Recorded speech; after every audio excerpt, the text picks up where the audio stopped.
Amigos colecionadores, estamos de volta! Tudo bem, doutorado? Como é que você tá aí? Tudo bem? Tudo ok? É isso mesmo? Não, eu não aguento, cara, porque dentro do tema de Darth Maul, você concorda que essa trilha sonora é espetacular? Fez, assim, foi feita para esse cara, óbvio que foi usada nos outros dois episódios, claro. Mas a hora que você tem no, né, o Duel of the Fates, Duel of the Fates, né, justamente naquela cena de combate dele com Qui-Gon e com, até me arrepia, cara. Mas é a melhor coisa da Ameaça Fantasma, você não acha? Essa cena, quando ele realmente demonstra todo o poder dele, essa coisa do guerreiro meio que imbatível. Talvez uma das coisas mais legais de toda a trilogia prequel, né? Das cenas mais legais. Mas bem-vindos de volta, eu sou o Mauro e esse é mais um episódio do MVMcast, o primeiro podcast em língua portuguesa sobre colecionismo na cultura pop. E aí já entregamos que o tema de hoje, né, doutor Helder? É isso aí. Darth Maul. A gente conversou muito nos bastidores para decidir sobre esse tema, porque Darth Maul foi uma das... Eu estava até pensando aqui uma pergunta, né, já do tipo, será que Darth Maul, a entrada do Darth Maul, talvez não a entrada, mas teve o mesmo impacto do Darth Vader, por exemplo? Eu acho que não chega tanto. Você é um super fã da trilogia clássica. Eu acho que não chega tanto. Você tá falando com o coração aí. Claro. Mas assim... É que ele demora, sabe o que acontece? Eu acho que ele demora, porque ele é apresentado, e tudo bem, tem a cara de demônio que você fala, né? Que é aquela... a gente vai falar sobre a estética dele. Sim. Mas aí, até ele chegar na Batalha do Deserto, do episódio 1, onde ele enfrenta o Qui-Gon, você não sabe o que é, né? O quanto que...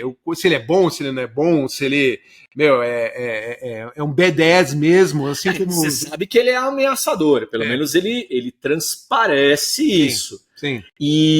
Mas assim, o que eu sinto mesmo é que ele é um dos grandes vilões de Star Wars, que foi desperdiçado num primeiro momento.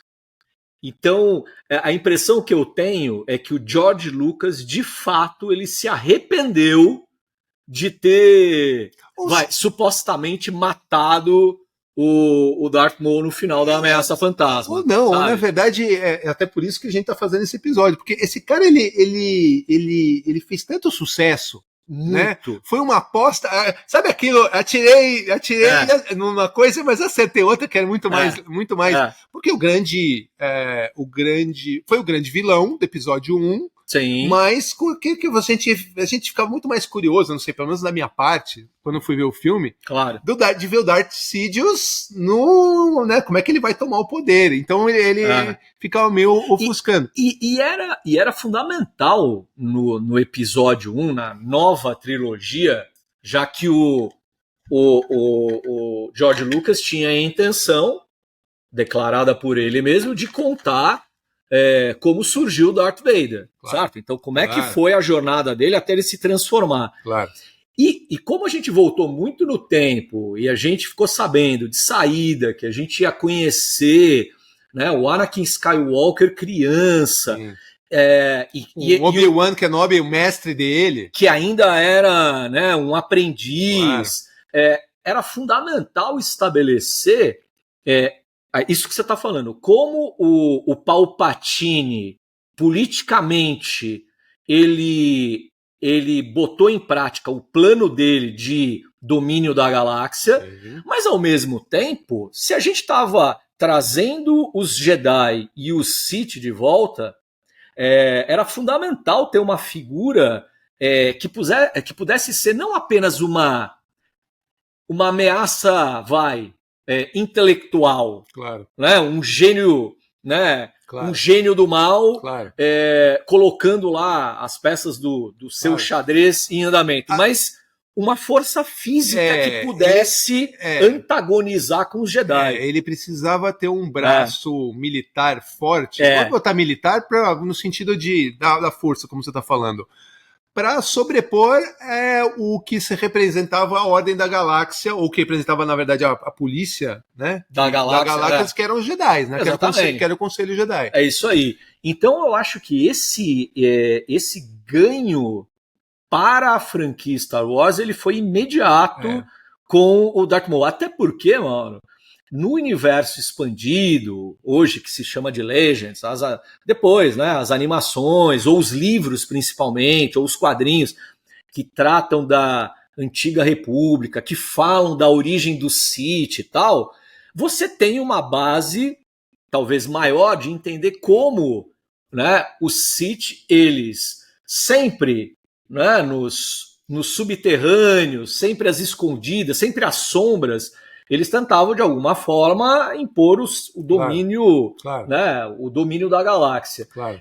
E em Star Wars, no cinema, eu acho que essa foi a primeira vez que a gente viu um outro antagonista. Tudo bem que um antagonista secundário nesse primeiro momento, mas um antagonista que você pode falar, ele é um Sith também, então, além do Darth Vader que eu já conheço, além do Palpatine. Sim. Né? Até porque esse termo Sith, ele veio depois. Sim. Né? Eu acho que ele ganha muita expressão na trilogia prequel. Sim. Né? Por causa daquela coisa que o Yoda fala, né?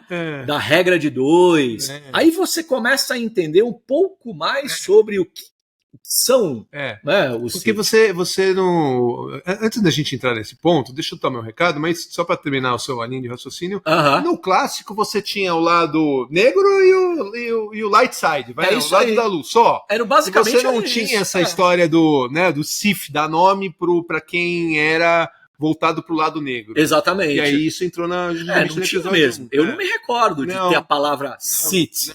Né, na trilogia clássica. Não. Isso veio depois. Não, é isso aí. Mas vamos lá. Deixa eu dar o nosso recado, como sempre, pessoal. Eu queria agradecer aos nossos colaboradores, aos nossos fãs, aos nossos ouvintes por praticamente... Já passamos de 70 episódios. É isso aí. Opa. Muito obrigado.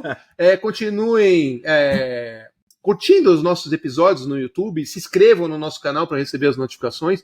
Para inclusive saber do que tem de novidades aí. Toda terça-feira a gente está por aqui. Então é super fácil, clica no botão, compartilha. Isso vai com certeza ajudar vocês a continuar recebendo esse conteúdo divertido, informativo e diferenciado, como vocês recebem todas as terças-feiras, tá bom? Então vamos lá, Darth Maul, já que a gente já fala Darth Maul, acho que legal. Fala da estética dele, né? A gente trouxe essa peça da Hot Toys, talvez uma das mais bonitas. Puta, essa peça é perfeita, Mal. Ela é muito boa. Para quem está assistindo, olha, vale a pena. Se você não está assistindo, você só está nos escutando. Vale a pena depois entrar no vídeo e olhar. A gente vai mostrar ela aqui agora. Vale muito a pena. Ó, aqui a caixa dela vem com essa luva específica. Essa aqui é a peça específica do episódio 1. Uma versão que não tem, na verdade, existe uma outra versão que vem com ele, com a speeder dele, aquela que ele usa no deserto. Botinha. Isso. E a própria Sideshow, visto o sucesso da figura, do personagem, ele lançou mais desses caras aqui, ó, porque você lembra que ele tem vários desses droids que ele joga... Que eles são aqueles droids espiões. São os droids espiões. Então tem um setzinho que você coloca ao lado da figura dele no speeder, que são vários desses aqui para completar, como se ele estivesse saindo no deserto e mandando os droids para fazer a parte de reconhecimento. Então, a roupa dele em tecido... Você tem aqui, só virando ele ao contrário, então você tem a famosa, o sabre de luz duplo. Que foi uma grande sacada no início, né, da nova trilogia. Isso. Quando ele ativa os dois sabres, você fala, opa, tem uma coisa de diferente aí. Eu tô vendo alguma coisa de diferente. E eles fizeram de propósito, porque quando ele enfrenta o Qui-Gon no deserto, ele usa um apagado. Exatamente. Então ele vai lá como se fosse um sabre. É isso mesmo. E aí... É verdade, hein? E lembra também, Helder, que foi a primeira vez que você viu Um Jedi. Na verdade, três guerreiros lutando com sabre de luz, né? Totalmente. Porque aí veio, né? Deixa que, né, o Obi-Wan, lembra? Deixa que a gente cuida disso, lembra dessa história? E aí ele falou, não, beleza, então vem. E aí ele abre justamente a segunda fase do... Não, e é muito legal que a gente cuida disso. E eles estão com o manto, e eles tiram, lembra? Isso. Assim, indo pro... Eles simplesmente jogam o manto assim, caminham em direção a ele, e ele ativa o sabre. Não, e ele também tira. Lembra que, ó, aqui, inclusive, pessoal, tem o manto dele, que ele e fica bonito, viu, Mauro? Com ele... Até porque você consegue expor com o capuz, né, e cobrir esse rosto dele demoníaco. Fica muito lindo. E isso é uma coisa eu acho bacana da concepção criativa do personagem. A gente estava pesquisando para falar aqui. O artista conceitual, eu queria citar o nome dele, porque é sempre bom dar o crédito, é o Ian McCaig, que é o artista conceitual que planejou o design do Maul. E o que ele procurou fazer? Materializar o que estava na mente do George Lucas. Né? Como sempre. Como sempre. O George Lucas tinha um conceito, alguém precisava materializar. É isso aí. Beleza. E essa questão das tatuagens, né? Toda essa tatuagem que ele tem, os chifres e tal, até mostra, Mauro. Eu vou tirar a head dele aqui, Helder. Não, só não precisa. Vamos mostrar isso. Primeiro. Mostra aí. Essa daqui, ó, captura muito bem essa questão. Vai falando das tatuagens. Então, assim, então a ideia dessa questão das tatuagens e dos chifres, claro, era para dar uma ameaçador, né? Um tom ameaçador. Um tom ameaçador. Ele tem uma aparência, obviamente, demoníaca, mas o que eu achei interessante era a ideia de mostrar um aspecto mais primal do personagem. Esse era o termo que eles usaram. Uma coisa mais primal, ou seja, uma coisa mais primitiva mesmo. Segundo o que hoje a gente sabe a respeito do personagem, é mostrar um lado sombrio, um Sith mais força bruta, um Sith mais visceral mesmo. Sim. É aquele que incorpora, o puro mal. Sim. O puro mal. E eles tentaram traduzir, né, isso no visual do personagem. Sim. E eu acho que foi aí que o público já foi capturado.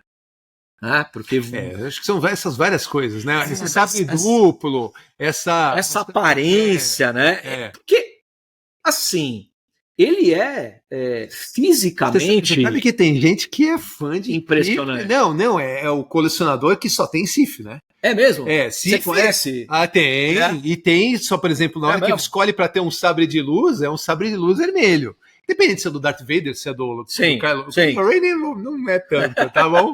Kylo Ren não é tanto. Se bem que ele tinha potencial, né? Aquela primeira cena que ele segura o raio ali, com aquela voz. Cara, é verdade. Ele tinha potencial. Tinha. Né? Calma. Tinha, mas não vamos... Calma, não é foco. A diferença é que esse cara tinha potencial e no final ele arrebenta, né?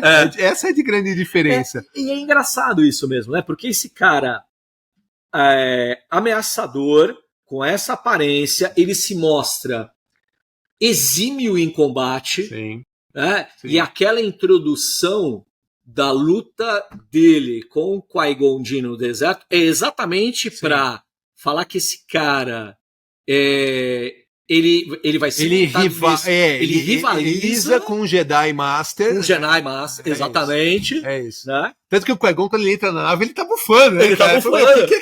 Quem que é aquele senta, cara? Né? Não tem ideia, Não tem ideia. Ele senta até, ele tá sentado no chão, né? É isso mesmo.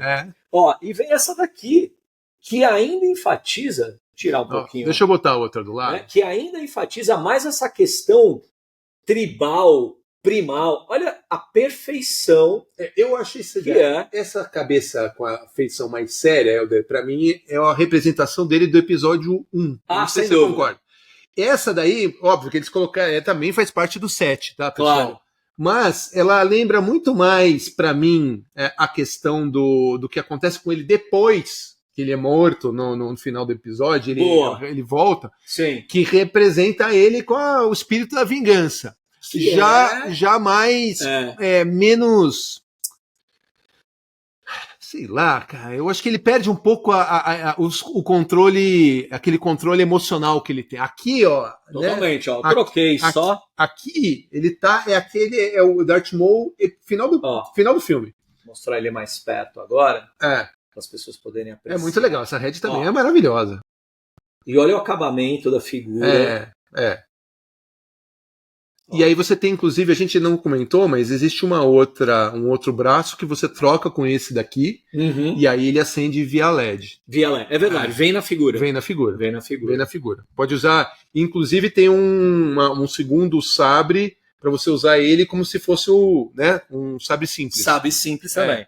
Mas aqui é muito legal, porque aqui representa exatamente o combate dele com os 2 Jedi no final, porque ele tá sério, ele tá com um semblante de concentrado total, sim, focado no combate, e em nenhum momento do combate, acho que talvez só na hora que tem a reviravolta do Obi-Wan, que ele consegue passar por cima e matá-lo, e aí ele faz uma expressão de espanto. Uma expressão de espanto. Fora isso, né? É um controle emocional total e uma concentração absurda no que está acontecendo. E eu acrescentaria mais uma coisa, e que mostra, talvez,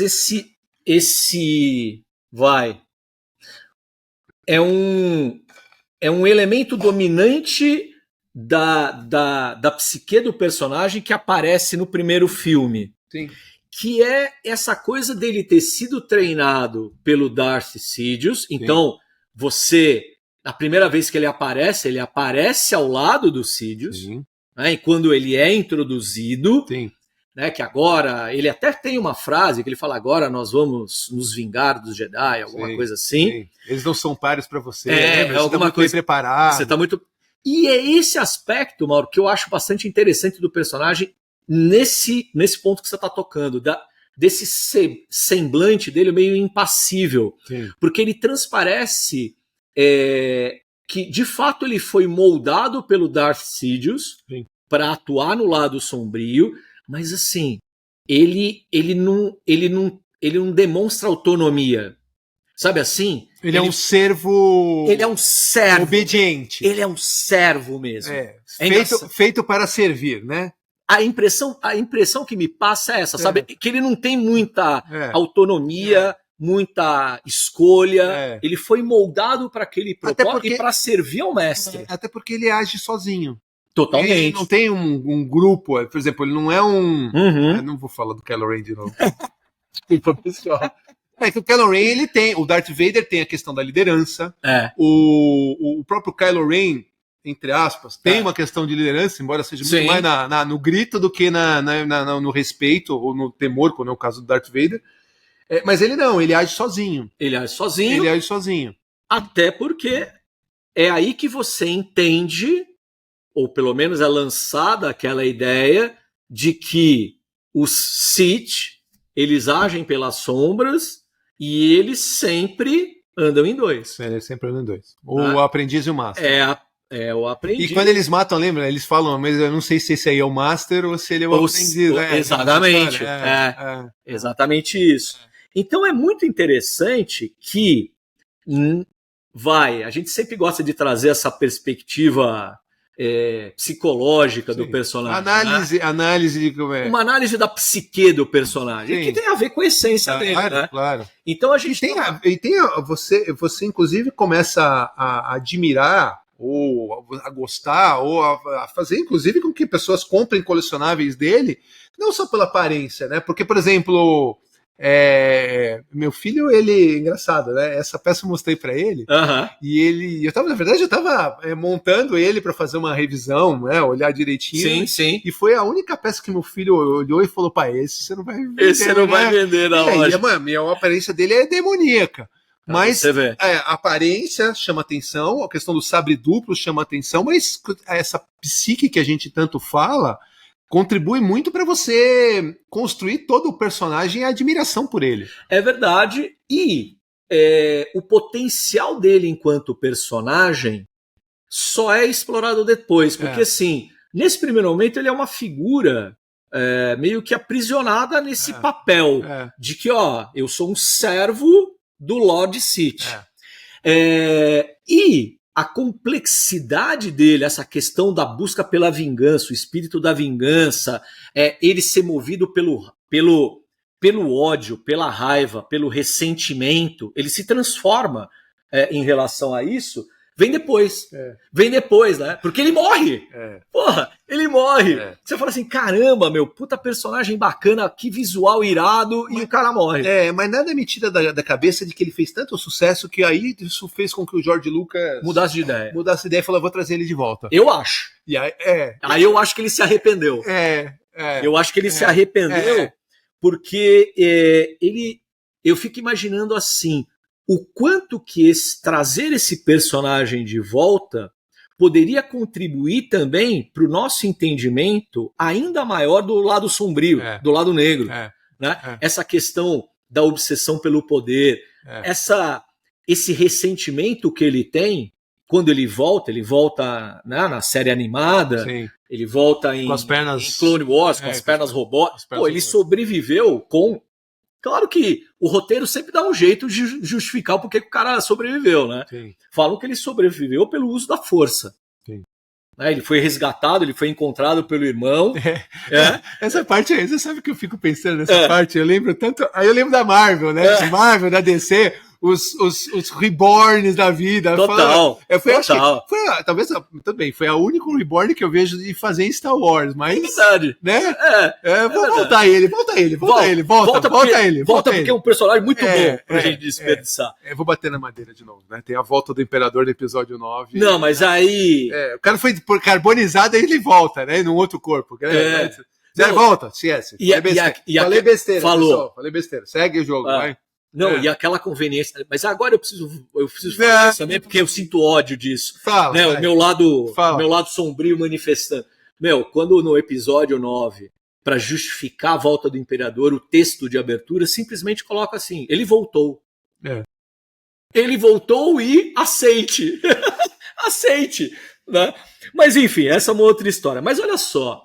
Mas é legal, então, esse resgate dele, Mauro, porque aí você começa a perceber como, os roteiristas, os criadores de Star Wars, da série animada, e é claro, a gente está falando de Clone Wars, mas depois isso foi, né, a complexidade dele, ou a profundidade dele, ou o potencial dele enquanto personagem foi sendo explorado em Clone Wars, em Rebels depois. E aparição, lembra que tem a apariçãozinha dele no filme do Han Solo, lembra? Tem, porque ele se torna, isso que é o bacana, você vê esse personagem amadurecendo e mostrando como essa obsessão dele pela vingança, dele se libertar daquele propósito inicial que era simplesmente um servo. Então, para ele fazer valer, né, a obsessão dele pela vingança do Obi-Wan, claro, por motivos óbvios, mas do Darth Sidious principalmente, porque quando ele volta, ele eu era um joguete, ele me descartou, ele me trocou já. Tem o Conde Dooku, que é o Darth Tyrannus, né, que a gente aprende lá no episódio 2, que é o Darth Tyrannus. Então eu acho que isso é muito legal do personagem, porque você acompanha essa evolução de um personagem do lado negro, né, e de como o lado negro se manifestando naquele indivíduo. Né? Essa questão de como é que ele é movido de fato pelo ressentimento, pelo ódio e pela sua incapacidade de conseguir lidar com isso. Né? Porque ele vai meio sendo consumido. Né? Claro que ele vai, é o que você falou, ele volta, mas aí depois ele começa a mostrar um outro lado dele, que não é apenas um lado do combatente genial, de um exímio lutador e tal, Ele é um cara mais estrategista, você aprende um pouco desse outro lado. Esse episódio nosso, ele tá focado principalmente no episódio 1, né? Ah, sim. Mas a gente fica aqui, pessoal, vale a pena ver as outras aparições e também as outras séries de Star Wars. Eu tô falando de Rebels, eu tô falando de Clone Wars, onde onde é explorado tudo isso que o Helder tá comentando aqui. Essa volta do Darth Maul dentro dessa série contribui muito, principalmente com um aprofundamento, né, de conhecer um pouco mais do personagem. Sim. Uma fase diferente do que a gente tem aqui, mas que vale muito a pena. Vale muito a pena, porque assim... E tá muito interligado com o que acontece no episódio 1, né? E assim, Clone Wars, se você pega Clone Wars e Rebels, são muitas temporadas, muitos episódios e tal. Mas, hoje com o streaming é uma beleza, porque você consegue garimpar, Mauro, e assistir aqueles episódios que são os mais interessantes. Claro. Né? Porque quando ele volta, ele começa a construir um império criminoso nas sombras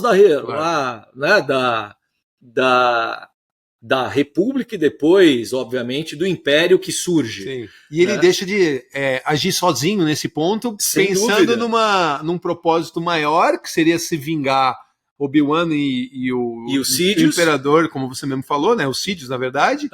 E aí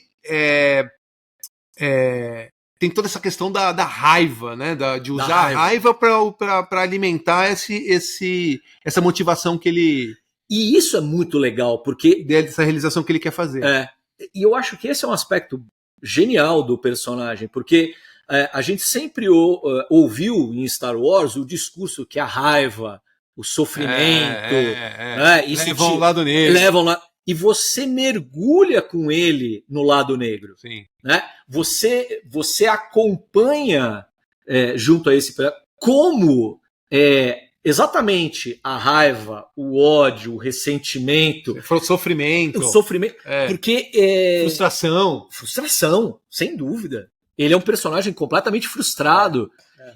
Ele num primeiro momento, até a suposta morte dele e retorno, era um pouco do que a gente estava falando agora há pouco, né? Ele é um sujeito que não tinha autonomia. Sim.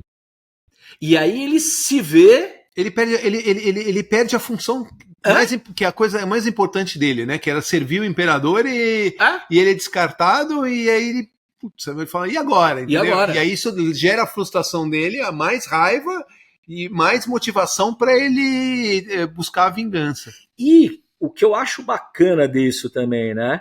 É o que tá aqui, né? Que ele não consegue, como um ex-Sith. Chega uma hora que ele deixa de se identificar como Sith. Claro. Você sabe que em Rebels ele começa a se apresentar apenas como Maul. Né? Ele deixa de ser o Darth, né? Aquele título honorífico que tem os Sith. Ele se apresenta simplesmente como um completo outsider, um cara completamente solitário. Ele é um cara solitário, né? E ele vive em desespero. E o que eu acho mais interessante também, eu acho que esse é o ponto que eu acho mais interessante, é que ele não consegue enxergar um caminho diferente para ele. Né? É aquela coisa da pessoa, né? O lado negro, ele vai consumindo mesmo. Ele é um cara frustrado, como você disse, né? Um cara quebrado emocionalmente, mas ele não... É interessante, aquela coisa assim... Não, sempre existe uma alternativa. Pro Maul, não existe alternativa. Era o plano A. Só tinha o plano A e pronto. Só tinha o plano A, cara. Ele não consegue fugir desse destino sombrio, vamos chamar assim, que ele próprio se impôs. Sim. Tanto que você não viu a Rebels quando ele encontra com o Obi-Wan? Não vi. Porque assim, né? É um capítulo super clássico. É um capítulo clássico. E aí eu tenho minha lição de casa, pessoal. Isso é minha lição de casa. Vale a pena, Mauro. Sabe por quê? Porque assim, claro que como ele volta e se torna um líder do crime organizado, ele conquista Mandalore. Conquista Mandalore. Então, ele consegue politicamente estabelecer um certo poder e influência lá na galáxia. Sim. Né? E inclusive o próprio Sidious começa a ver ele como uma Exatamente. ameaça. Ou ele tá vivo e ao mesmo tempo, peraí, não é que só ele tá vivo, ele tá armando e conseguindo uma influência que pode ser uma ameaça para mim. É isso aí. Então tem, é claro, em Rebels isso em Clone Wars, é o encontro dele com Sidious, Tá. Que é maravilhoso, Sim. dá para achar o episódio, mas assim, mais para frente, aí particularmente em Rebels, o Darth Maul, ele começa a ficar meio obcecado com o Luke Skywalker. De uma certa forma, ele localiza o Obi-Wan, porque aí a gente já tá na fase de que... E o Obi-Wan tava velho. Tá mais velho. É o Alec Guinness, né? É totalmente Alec Guinness. Esse episódio, por sinal... E não é spoiler, tá, gente? Né? Assim, tá bom? Não, vale a pena ver, pessoal. Quem não viu... Assim, às vezes tem gente que fica com um pouco de preconceito. Não, é desenho. Assistam. E deve ter coisa meia boca. Não é, não. Ele vai fazendo entrelaçamentos realmente com os filmes que tem todo sentido no mundo. Isso aí. Uma super sacada do George Lucas. E aí, é uma puta sacada mesmo. E tem no YouTube, mas tem no streaming. Se você quiser assistir, é só procurar. Obi-Wan versus Darth Maul em Rebels. E ele localiza o Obi-Wan em Tatooine. Vai ao encontro dele, e aí existe um duelo. O mais interessante desse duelo é que nesse duelo ele destila toda a sua raiva, todo o seu ressentimento com o Obi-Wan. E ele demonstra que ele tá é um ponto sem retorno agora. Ele sabe que aquilo é um embate final. Tá. E eles estão no deserto. Tem uma fogueira. A cena poderia até dizer assim, Mauro, a cena é até meio poética, assim, do jeito como ela acontece. E aí, ele, claro, desafia o Obi-Wan. O duelo, eu não vou falar como, mas o duelo é breve, Mauro. Mas assim, existe uma luta de sabre, mas assim, ela dura 5 segundos. É louco, cara, 10 segundos. Só que o interessante é o que o Maul fala pro Obi-Wan, porque o Obi-Wan derrota o Maul e antes de morrer mesmo, o Obi-Wan ampara ele no colo, no chão, ele está estendido, ele ampara, e uma das últimas frases do Maul é assim, perguntando sobre o escolhido. Então, ele está obcecado, ele sabe que o Obi-Wan está, de alguma forma, protegendo alguém, então existe essa desconfiança, mas ele, na verdade, questiona o Obi-Wan sobre o escolhido, que era o Anakin. Né? E se ele iria vingar, se ele iria nos vingar, ele fala alguma coisa assim, ele nos vingará. E ele está falando, na verdade, o quê? Né? A eliminação do Sidious. Sim. Cara, porque o Dukan já espetacular. Essa época já tá morto, né? O Dukan já tá morto. Então na verdade tem uma coisa vaga que é onde o Sidious está de olho no Anakin. Lembra da história do Anakin? Você tem muito potencial, vou ficar de olho em você, né? Vou ficar de olho em você. É claro que aí a gente já não tem mais o Anakin, é o Vader. Sim. Já é o Vader. E ele é filho da mãe, né? Eu não vou falar outra coisa, pessoal, para não ser falar palavrão aqui, mas você lembra, não? Agora, se você juntar todas as peças do quebra-cabeça, quando o Dukan tava vivo, e o maldito Sidious, né? O Palpatine ali já tava aliciando o Anakin, né? Totalmente. Já estava. E essa questão do descarte Tanto que ele fala, tanto que né, quando chega no episódio 3, o Anakin tá com os sabres, ele fala, mata, porque o Duque é muito perigoso, mas na verdade ele já tá influenciando, na verdade, e um fazendo a troca do outro, né? Ele fica trocando. Ele fica trocando, e eu acho que isso que é o bacana, né? Porque você percebe como essa questão do poder absoluto, da busca pelo poder absoluto. Nesse caso, até manutenção, né? Ele fazia o que ele tinha que fazer para poder assim, continuar dominando, tá no poder. É isso mesmo, né? Porque ele é descartado, aí vem o Dukan descartado, vem o Anakin, e quando a gente aí sai da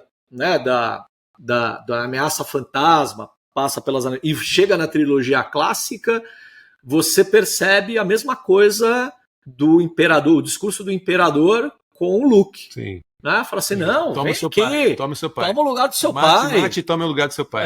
Toma o lugar do seu pai. Helder, pra gente terminar, né? Eu acho que só explorando uma coisa que vale a pena a gente falar, e óbvio, chama toda a atenção, e que a gente não falou até agora, a questão do Ray Park, fazendo o papel bem lembrado. A gente precisa falar sobre isso, porque fisicamente não é aquele brutamontes, não é um Darth Vader que tem 2,5 metros de altura. Pelo contrário, ele é baixinho. Mas o nível de habilidade que ele tem, e ele, né, na hora, é óbvio que você pega o Ian Nielsen, né, você pega o próprio Ian McGregor, né, você tiver que fazer todo um treinamento ali para a questão dos sabres, né, dos sabres e tudo mais. Mas ele, o Ray Park, para quem não sabia, pessoal, ele era um dublê. Isso. Ele, não só isso, ele era um exímio artista marcial. Artista marcial. E aí, a hora que você dá um sabre de luz duplo para ele, ele arrebentou, cara. Ele arrebentou, e que foi uma das grandes coisas no final do filme, que a gente até já mencionou aqui, que é uma das grandes cenas da trilogia prequel. E é lindo ver a habilidade dele. Ele manipulando, né, aquela manipulação. A gente já ficava impressionado, né, com o giro do sabre sim. Mas a gente nunca... Olha, Mauro, pensando bem, a gente nunca tinha tido... A gente já falou disso algumas vezes, mas até aquele momento, com o Darth Maul, a gente nunca tinha presenciado uma luta de sabres assim, de peso. Com certeza. Porque no máximo que você tinha visto era, sei lá, o Darth Vader com Luke Skywalker no Império Contra-Ataca, no Retorno de Jedi, que são cenas emblemáticas, a gente ama e tal, mas... não tem aquela energia. Aquela energia do bater o sabre. Cinética. A energia tem, óbvio, pelo amor de Deus, mas. Evidente. Mas o cinético que você falou na hora de bater o sabre, aquela velocidade. A cena a hora que abre o escudo, né? E entra o Obi-Wan e tem aquela troca ali. Aquilo ali, eu vou te falar que. Até hoje, né? Até hoje é arrepiante. Ele vira aqui, o Maul tenta dar nele, ele vira aqui para defender. É maravilhoso. Então, é verdade. Plasticamente, né? Esteticamente, é demais. Eu acho que esse foi um ganho para a saga, a gente poder presenciar isso e ter a oportunidade depois de conhecer mais esse personagem, que no final das contas, dentro de tudo que a gente está falando, é um personagem trágico. É verdade. Profundamente trágico, mano. O cara... você tem até o último minuto de vida dele, ele foi atrás por conta de um sentimento ruim, né? E olha que coisa doida, a última frase dele, ele nos vingará. Veja que ele não conseguiu, até no momento da morte dele, se libertar de toda a tragédia que foi a vida dele. Todo o ódio que ele tinha pela coisa. O consolo, olha só que doido, o consolo dele, na hora da morte, era ter a expectativa ainda que alguém, né, iria vingá-lo, né, por ser simplesmente ser colocado como é um personagem que fez muito sucesso, Helder. Que impressionou, tanto que o George, aquela história, né, que a gente ficou trocando de ideia de, o George Lucas voltou com ele e tudo mais. Sem dúvida. E até hoje, por exemplo, quando o Ray Park vai para alguma das feiras, você sabe disso, né? Sim, sempre tem alguém fantasiado, né, de cosplay de Darth Maul. E aí, o que acontece? O cara vai falar, ele pega o sabre duplo e dá pro Ray Park. E até hoje o danado, ele é bom. Não, ele fica... E pior que ele não é que assim, eu dou uma giradinha, cara. Ele dá... Cara, todo mundo liga a câmera, faz aquela volta... E ele faz toda uma encenação. Ele faz toda uma encenação. É bacana. E, até me arrepia, cara. Eu já vi algumas cenas assim. Exatamente. E no que diz respeito a colecionáveis, eu só queria acrescentar esse detalhe também. Né? Você já falou disso, mas assim, essa é uma peça da Hot Toys, existe uma outra versão, mas ele se tornou... Existe a versão com as pernas de Era isso que eu ia falar. Né? Ele foi um vilão que depois ganhou muitos colecionáveis, muitas estátuas, brinquedos. Estátuas grandes, tem as estátuas grandes, a escala 1/4. Tem uma recente até, que foi lançada, se eu não me engano, foi ano passado, da própria Iron Studios, que é grande mesmo. Tá. É uma escala, acho que é da Legacy Repla, naquela escala 1/3, que é um espetáculo de figura também. Não, e o sabre, por exemplo, você tem os sabres 1/1, que acende, né? Os FX, os da Hasbro, né? Aqueles que você compra na Disney. Os também. Que compram na Disney. E esse daqui duplo também são os mais procurados. É isso aí. Tem uns duplos desse na parede. Imagina que lindo! Pra ficar... Colocar na parede vários, ligar. Exatamente. Fica bonito. E ainda mais numa combinação de cores. Né? Verde, azul, vermelho. Ou põe todos os CIF de um lado do outro. Dá pra fazer muita coisa legal. Fica bom mesmo. É isso aí, pessoal. Legal, gente. Que vocês tenham gostado. Feliz para quem nos acompanhou até aqui. Né? Espero que a gente tenha... enfim, explorado um pouquinho. Um pouquinho do Darth Maul, desse personagem tão querido, do mal, mas muito querido, muito popular e que gerou vários colecionáveis. Esse aqui, inclusive, está disponível aqui na MBM para quem quiser. Tá bom? Doutor Helder, foi ótimo. Como que a gente te encontra nas redes sociais? Vamos lá. Como sempre, lá no Instagram, no @TheOneCollector. Tá bom? Vai lá. Todas as terças-feiras aqui no MBMcast. Isso aí. Para me encontrar também todas as terças-feiras aqui no MBMcast e também no Instagram da MBM, @MBM_Unlimited. Tem várias peças disponíveis de Darth Maul. Essa aqui é a única que está aqui hoje em estoque, mas para quem quiser a gente consegue também fazer encomendas. E corre, porque essa daqui é mais complicadinha de achar. O meu filho vai ficar com ela. Vai dar uma segunda chance para ele. Valeu, mano. Valeu. Obrigado. A gente se vê no próximo episódio. Pessoal, valeu. Até o próximo episódio. Tchau. Tchau, valeu. Tchau.